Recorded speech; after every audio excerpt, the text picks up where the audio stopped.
Ngapunten, Nduk, kita bertiga ini tidak bisa masuk bersamaan. Kenapa? Karena yang ini namanya kekayaan, yang ini kesuksesan, dan saya ini kasih sayang. Pilih di antara kami salah satu untuk masuk. Rundingkan dulu dengan suamimu, dengan anakmu. Siapa di antara kami bertiga ini kekayaan, kesuksesan, atau kasih sayang ini yang masuk? Akhirnya kondo, Bapak mboten purun mlebet sedaya, Pak. Lah kenapa, Bu? Karena mereka itu masing-masing punya nama dan mereka harus masuk satu-satu. Siapa namanya? Kekayaan, kesuksesan, dan kasih sayang. Ya wis, wong kepingin sugih, masukkan saja yang kekayaan. Aku kepingin sugih. Ciri sing wedok, sugih gak duwe pangkat gunane apa, Pak? Aku yang milih kesuksesan. Pengen jadi wong terhormat, orang pangkat, kesuksesan. Anaknya mendengar, Pak, Bu, saya bisa bahagia, saya bisa hidup seperti ini itu karena kasih sayang Bapak Ibu. Makanya sudahlah, abaikan dulu kekayaan, abaikan dulu kesuksesan. Ajak masuk kasih sayang. Akhirnya karena Bapak Ibunya nurut sama anaknya, ya uslah kasih sayang disuruh masuk. Ayo, yang namanya kasih sayang masuk. Ternyata kasih sayang ini mau masuk, digandengi yang kesuksesan, digandengi yang kekayaan. Runtung-runtung. Loh, kami hanya meminta satu, yaitu kasih sayang. Kenapa yang dua ikut masuk?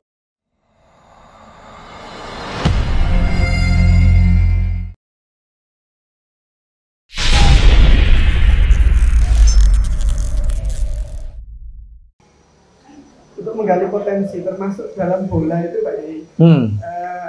Sebenarnya Indonesia bisa unggul kalau konsisten main, tidak banyak kompetisi yang menguras banyak tenaga, fokus di persiapan bertarung dengan lawan. Ya sekali-kali lah tidak banyak membuang waktu. Dan otomatis anggaran untuk pemain itu juga ada, kesehatan diperhatikan, makanan yang bergizi untuk pemain timnas itu juga harus diperhatikan, Pak Yai. Berarti sampean nganggep timnas kurang mangan bergizi ngono. Ya, makan dia orangnya ini orangnya nerimo. Ada main dari Blora itu, pemain timnas itu. Siapa namanya? Irfan tapi bukan. Ada. Monyet itu setelah usia 3 bulan sama bapak ibunya, monyet itu diajari.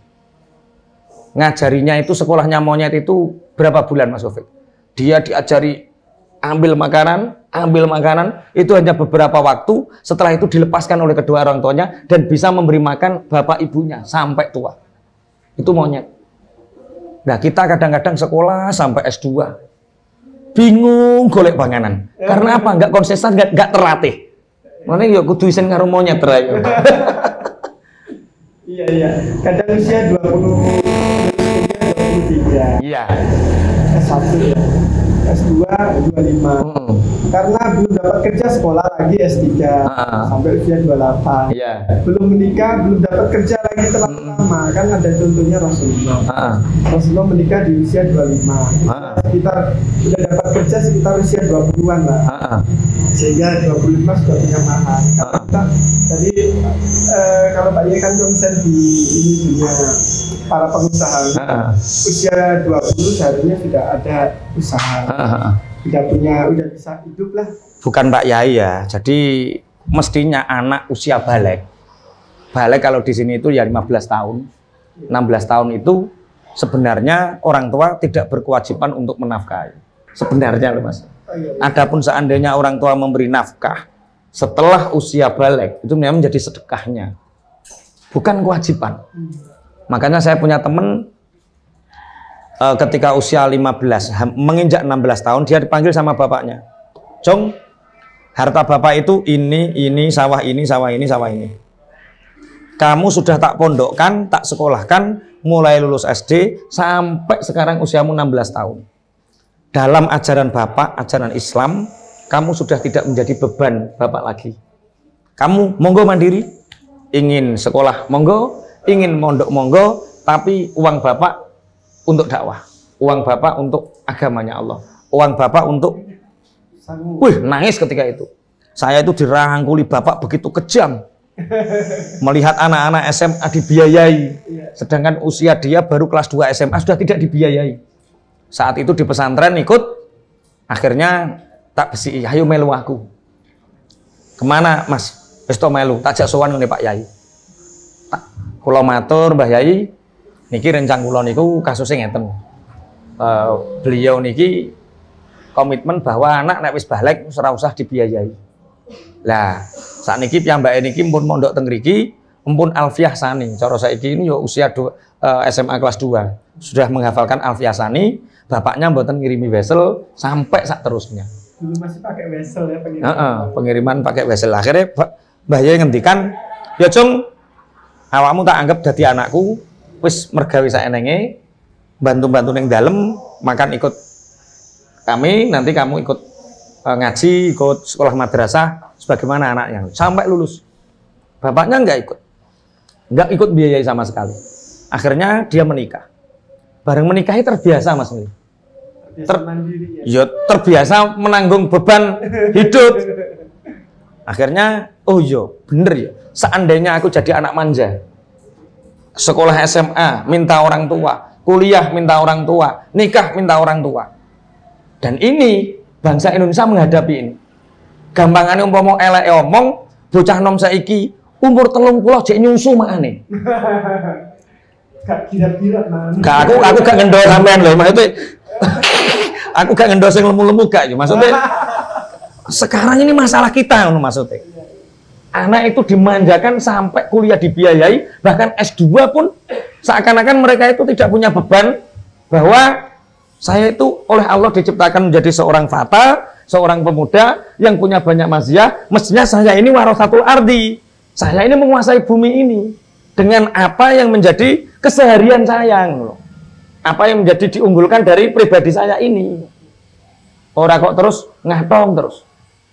Saya teringat ketika bapak itu mau jual sapi untuk belikan motor saya. Aku izin Mas sapi numpai. Ya masa numpain benggah to numpaki sapi. Apalagi adol sawah tinggal tuku motor. Yo isin to Mas. Makanya ada satu makalah qasidah, laisal fata mayaqulu kana abi walakinnal fata mayaqulu ha'anazi. Tidak dikatakan pemuda yang jantan yang mengatakan ini loh bapakku. Tapi pemuda yang jantan adalah pemuda yang mengatakan inilah aku. Aluk tuku sepeda ontel duwite dhewe, iku bangga dadi bocah nom, tinimbang tuku motor gede tapi duwite wong tua. Tapi berani enggak kita? Ketika anak kita usia 15 tahun, "Le, awakmu sudah balik. Mandiri." Di zaman yang seperti ini bisa enggak kita seperti itu? Melatih mental anak, ya, jadi tarbiyatul aulad. Iya. Itu sejak tadi kan problem yang diucapkan. Iya. Kemudian solusinya yang bisa memungkinkan untuk kami sebagai orang tua yang anak kami masih kecil ini bagaimana kira-kira? Kok sampean tambah takok aku sih nakoki sampeyan mesti. Mumpung belum ditakon. Jadi memang masalah kita sebenarnya kompleks. Tapi sebenarnya kita itu harus bisa memahami bahwa gelar itu bukan tujuan utama. Karena banyak orang punya gelar tapi tidak bahagia. Mas Kofik sarjana farmasi tapi bahagianya nyekel HP. Bahagianya udah HP. Mas Mili sarjana alam goib. Bahagianya lewat apa? Dodolan. Iya, dodolan pakaian dalam dan apa wi? Aku rokok. Iya toh, iki bodoni to ora, Mas? Sak rokok sampean adolan aksesoris ya perhiasan. Jadi begini. Wajahnya kan kelihatan kayak ini. Kemarin Mas Sodik itu ngirimi saya. Mas Sodik IBF itu ngirimi saya satu cerita. Yang cerita ini unik dan ini menjadi masalah kita bersama. Masalah kita itu apa? Anak-anak kita itu diajari untuk tidak mandiri dan tidak bahagia. Sehingga seakan-akan untuk meraih masa depan, kesuksesan, itu harus sekolah yang tinggi. Ini anaknya Mas Priyo nggak sekolah. saya lulus SMP, nggak sekolah. Anak saya tambah SD tok sekolah. Sekarang nggak saya sekolahkan. Yo biasa. Ya hidup. Ya hidup. Ya aman berarti. Ya bahagia. Ya. Artinya kita mengajarkan bahwa untuk meraih kesuksesan itu istiqomah dan bahagia menjalani apa yang menjadi fitur maziyahnya. Kuncinya itu. Kamu ingin jadi apa? Bahagia. Kemudian apa yang kamu laksanakan dengan kebahagiaan itu nanti kamu akan unggul di situ. Misalkan Mas Mili unggul dalam hal ilmu agama, ya ilmu agama itu nanti yang menjadikan kesuksesan Mas Mili, keunggulan Mas Mili di situ. Lah, kadang-kadang orang tua itu masih bingung, nek gak duwe ijazah terus sampai neng. Karena kemarin Mas Sotik ngirimi itu ada seorang perempuan pulang kerja. Di depan rumah ada 3 nenek perempuan, 3 nenek, bukan kakek, 3 nenek. Nek, saya tidak mengenal kalian, tapi aku tahu dari wajah kalian itu, kalian membutuhkan sesuatu yang digunakan untuk mengganjal perut. Bukan yang seperti di Blora kemarin. Ya. Oh iya, iya. Mas Mili itu cerita kalau di Blora itu ada seorang penjual sing tua renta, sing pakaiannya compang-camping tapi miliarder, kaya raya, rumahnya lantai 3, tumbakannya mobil, tapi jualan di pinggir jalan, di pinggir lampu merah. Mas Mili cerita terus itu, tapi bareng aku ngerti, langsung shock, kasihan dan tak beli. Bro, 100.000, gak usah susuk. Ternyata setelah jalan jari Mas Mili, lah kuwi wong sing sugih yo kuwi. Tapi ini nenek beneran ya. Nek, masuklah ke rumah, Nek. Insya Allah ada sesuatu yang aku ingin sekedar untuk menggenjal perutnya nenek. Lah suamimu di mana, Nduk? Suamiku masih bekerja, Nek. Aku mungkin memakan sesuatu yang di situ tidak ada ridho suami. Tunggu dulu ya. Nanti nunggu suamimu pulang. Ya, Nek. Akhirnya mandi. Setelah itu suaminya datang cerita. Di depan itu ada 3 nenek, tapi tak suruh masuk, tak suruh makan, nggak mau. Lah kenapa, Bu? Nunggu jenengan. Ya wes gak apa-apa kok Bu. Ya wes Bu. Nek, ini suami sudah datang dan ridho, jenengan monggo. Nek kepingin dahar. Ngapunten, Nduk. Kita bertiga ini tidak bisa masuk bersamaan. Kenapa? Karena yang ini namanya kekayaan, yang ini kesuksesan, dan saya ini kasih sayang. Pilih di antara kami salah satu untuk masuk. Rundingkan dulu dengan suamimu, dengan anakmu. Siapa di antara kami bertiga ini kekayaan, kesuksesan atau kasih sayang ini yang masuk. Akhirnya kondo, Bapak mboten purun mlebet sedaya, Pak. Lah kenapa, Bu? Karena mereka itu masing-masing punya nama dan mereka harus masuk satu-satu. Siapa namanya? Kekayaan, kesuksesan, dan kasih sayang. Ya wes, wong kepingin sugih, masukkan saja yang kekayaan. Aku kepingin sugih. Ciri sing wedok, sugih gak duwe pangkat gunane apa, Pak? Aku yang milih kesuksesan. Pengen jadi wong terhormat, orang pangkat, kesuksesan. Anaknya mendengar, Pak, Bu, saya bisa bahagia, saya bisa hidup seperti ini itu karena kasih sayang Bapak Ibu. Makanya sudahlah, abaikan dulu kekayaan, abaikan dulu kesuksesan. Ajak masuk kasih sayang. Akhirnya karena Bapak Ibunya nurut sama anaknya, ya uslah kasih sayang disuruh masuk. Ayo, yang namanya kasih sayang masuk.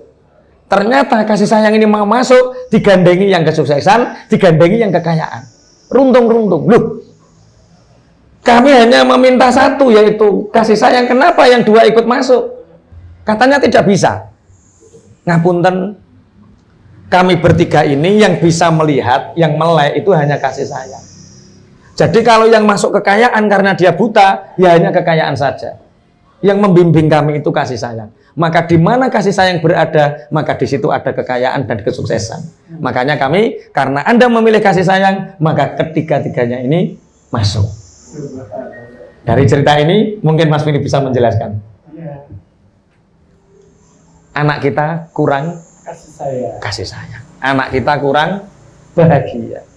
Untuk bagaimana mereka bisa mendapatkan sesuatu yang mereka impikan tanpa adanya kebahagiaan. Nah, kebahagiaan dengan kesenangan itu dua hal yang berbeda.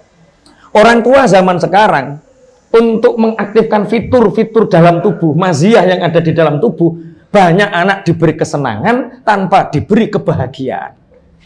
Dijelaskan Mas Mili, apa bedanya kesenangan karo kebahagiaan? Jadi wong tua loh, jadi wong tua. Jadi wong tua kudu ngekeki apa? Kebahagiaan. Nah, sekarang banyak orang tua banyak memberi kesenangan, bukan kebahagiaan. Terang no, Mas. Iki. Fokus ke yang pertama tadi saya. Iya. Ternyata dari bahasa saya itu Allah itu membesarkan apa yang kita sukai, kita lakukan dengan bahagia, besarkan potensi di situ. Contohnya, saya itu bisa ngelas, terus hobi, tapi saya nggak suka di situ. Saya sukanya trading, makanya trading forex. Bukan trading kambing ya. Seneng pasar. Saya seneng ke pasar, di situ bisa jual beli, walaupun saya ke pasar kadang setengah jam, kadang yang nggak sampai. Yang penting saya ke pasar karena ada ilmunya itu. Ketika masuk pasar baca la ilaha illallah la syarika lah, lahul mulku wa lahul hamdu wa la ilaha itu Allah catat 1 juta kebaikan, dihapus kufirat, dihapus 1 juta keburukan, ditambah lagi banallahu lahu baitan fil jannah. Kok enak ya, mau cuma tak dari saya sering ke pasar kan nggak ada apa-apa, satu beli tahu, dua itu aja. Karena pedagangnya ya. Iya. Wis roh aku, Mas. Tahu balik tadi. Tahu balik. Terus perbedaan antara kebahagiaan dan kesenangan? Orang bisa senang tapi belum tentu bahagia. Ada orang yang bisa kadang orang itu mendapatkan kebahagiaan saja, mendapatkan kesenangan saja. Ada yang lebih bagus itu sudah bahagia juga senang. Ini spesial untuk orang yang ada ilmunya. Kira-kira seperti itu. Jadi ketika orang qad aflahal mu'minun, jadi keberuntungan, kebahagiaan itu hanya orang-orang yang punya keyakinan. Anak yang diberi kebahagiaan oleh orang tua adalah anak yang ditanamkan rasa keimanan dari kecil. Keimanan itu keyakinan. Keyakinan bahwa, contoh, cung kowe gak sah nganggo ijazah lah. Kowe tetep mangan. Wong kowe iku makhluke Gusti Allah misalkan. Jadi untuk mencapai satu kebahagiaan yang pertama, qad aflahal mu'min, tanamkan rasa keimanan. Lah, karena ada keimanan ini, ada amar ma'ruf nahi mungkar, ada melaksanakan perintah-perintahnya Allah. Dari keyakinan melaksanakan perintahnya Allah sesuai real, ini membentuk ketenangan. Dari ketenangan inilah iso guyu, iso senyum, iso menyapa dengan siapapun. Lah inilah bedanya bahagia karo kesenangan. Kebahagiaan itu mendatangkan ketenangan, dekat dengan Tuhannya, dekat dengan lingkungan dan masyarakatnya. Tapi kesenangan belum tentu. Oke, berarti yang di sini yang disebut sukses versinya Allah pada aflahal mu'min. Jadi banyak kan orang yang pintar tapi nggak sholat, itu bukan orang sukses. Bukan. Orang yang banyak uangnya, mobilnya bagus, tapi dia nggak mau ke masjid, kan ya? Itu banyak kesenangan, tapi nggak banyak kebahagiaan. Hatinya nggak tenang, hidupnya nggak tenang, apalagi akhiratnya. Jadi untuk membuat kita menjadi warasatul ardi, pewaris bumi ini, yang perlu ditanamkan adalah satu, keimanan. Dua, mengaktifkan fitur-fitur dalam maziyah keistimewaan dengan istiqomah. Dari situ kita melaksanakan perintahnya Allah, akan terjadi yang namanya ketenangan. Nah, ketenangan inilah akibat dari kebahagiaan. kebahagiaan. Makanya jadikan hidup Anda bahagia, maka banyak kesenangan di dalamnya. Tapi kesenangan belum tentu mendatangkan kebahagiaan. Selain kata pada aflahal mu'minun, sering menyebutnya juga ada faqad fazal muttaqun. Ya.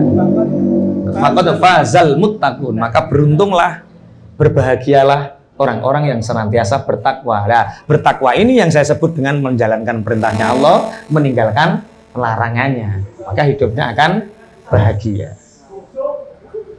Mungkin? Ya, siap. Insya Allah. Jika ada lagi ketika mengungkap sukses versi Al-Quran itu kata faz. Faz itu bisa berarti apa saja Pak? Faz? Fauzan. Fauzan. Faza ya fuzu fauzan.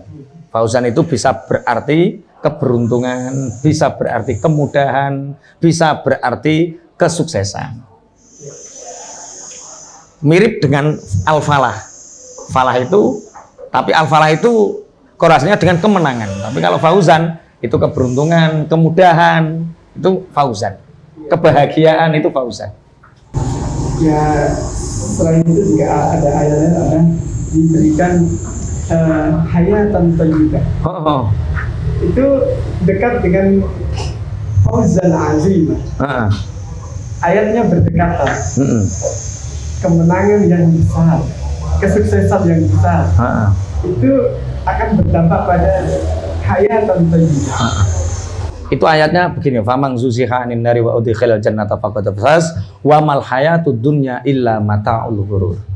Jadi siapa yang dijauhkan dari neraka, dimasukkan ke surga, itulah sebenarnya kesuksesan bagi faqad faza.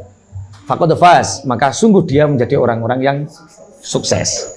Tapi wa mal hayatud dunya illa mata'ul ghurur. Tidak ada kehidupan dunia kecuali hanya mata'ul ghurur, kesenangan yang menipu. Jadi satu contoh. Mas Mili kan senengannya bahas tentang istri ya. Iya. Ya. Kalau Mas Mili goncekno istri itu rasanya piye? Goncekno istri ini dewe, ya, baik nomor 1 atau nomor 2 berdua. Ini rasanya piye? Ya seneng. Seneng. Bahagia. Tenang. Digoncekno ning ndi tenang, digowo ning warung ning ndi tenang. Tapi nek sing digoncekno pelakor, yo degesen. Lah yo.